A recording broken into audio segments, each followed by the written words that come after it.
Haya. Semua. Ora? Akan dapat dari topik. Sudah ada pasti. Pasti finansa. Saya kasih bu. Pasti. Alhamdulillah wa barakatuh. Saya berarti ada orang kesempatan. Soalnya naga mami.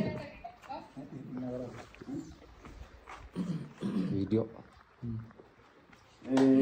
Hunduma isa wanta akkasii kana hojjete waaqayyo galanna ta'u garuu yaadota akkasii kana gaafa mallattoon akkasii gaafa mul'atu baay'ee keessi koo gammada baay'ee itti gammada maaliif jaarraan jiraadhe keessatti yeroo baay'ee yookiin baroota baay'ee keessaa wanta akkasii iddoo garaa garaatti gaafa mul'atu mana namoota baay'eetti gaafa mul'atu nana wantu ne ton gara jireenyaatti seenini ton gara jireenyaatti galiin duraani jireenya ala gilee tocha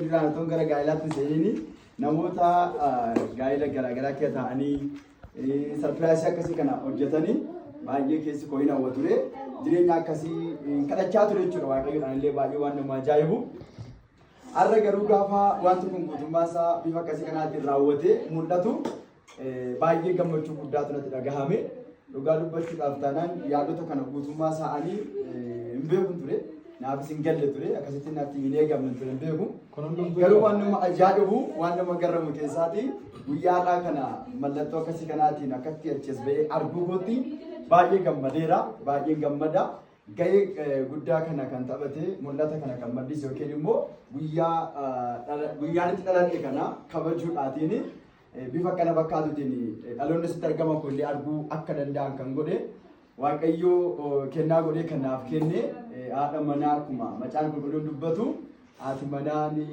kennaa waaqayyoo akka ta'e lafa kaa'a. Guyyootan duraan itti gaa'ela kanatti milkaa'u yookiin immoo obboleettiin nama waaqayyoo obsee argachuutti gammadu caalatti har'a guyyaarraa kana baay'ee gammadeera baay'ee gammachuun koo dabaleera. Isa duraatiin caalatti baay'ee afurri gammachuu miirri gammachuu natti dabalee narratti dabalamee jira jechuudha walumaa galatti egaa bakka jirtutti iddoo jirtutti ayyaanni waaqayyo siif baay'atutti jechuun jaalladha garuu baay'ee waan nama dhibuu fi waan nama garramu wantoleen amma mul'atu kun abjuu natti fakkaataa jira jechuudha walumaa galatti maal natti fakkaataa jira abjuu natti fakkaataa jira abjuu natti fakkaataa jira. Gaafan akkas jedhu namni abjuu kee jiru tokko yoo achi ka'u waan abjootiin hin argu.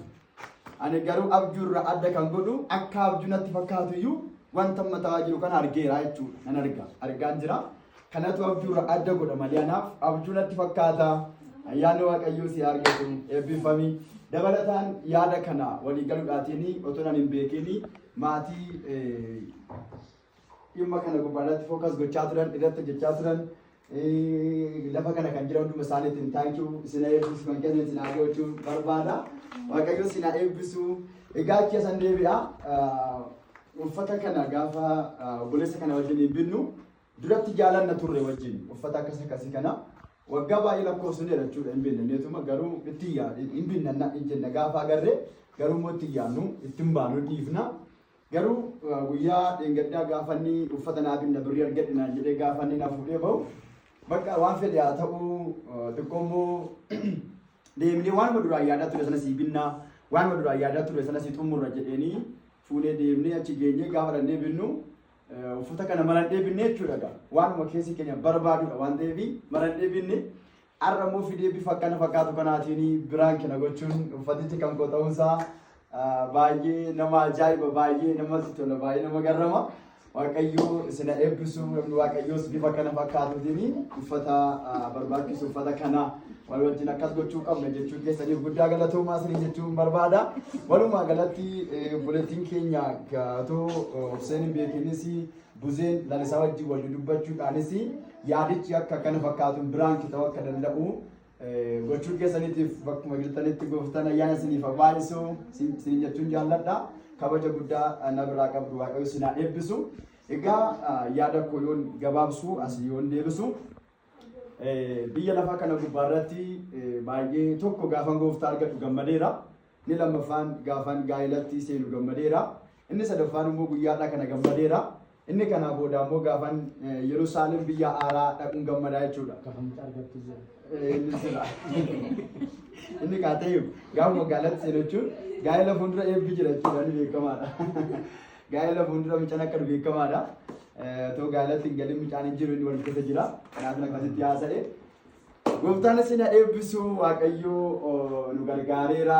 Waaqayyo waan gaarii hojjete kanaaf kenne obseedhaaf iddoo jirtutti Waaqayyoo ayyaanaa fi ogummaa hubannaaf mul'ata kana caalu siifaa kennuuf jechuun barbaada.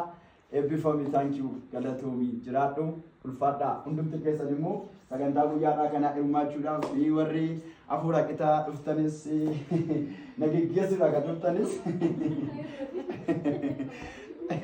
gooftaan isin eebbisu isin jechuun jaalladhaa ulfaadhaa eebbifama kana fakkaata uffatichis Waaqayyo sana eebbisu egaa maal jechuu dandeenya?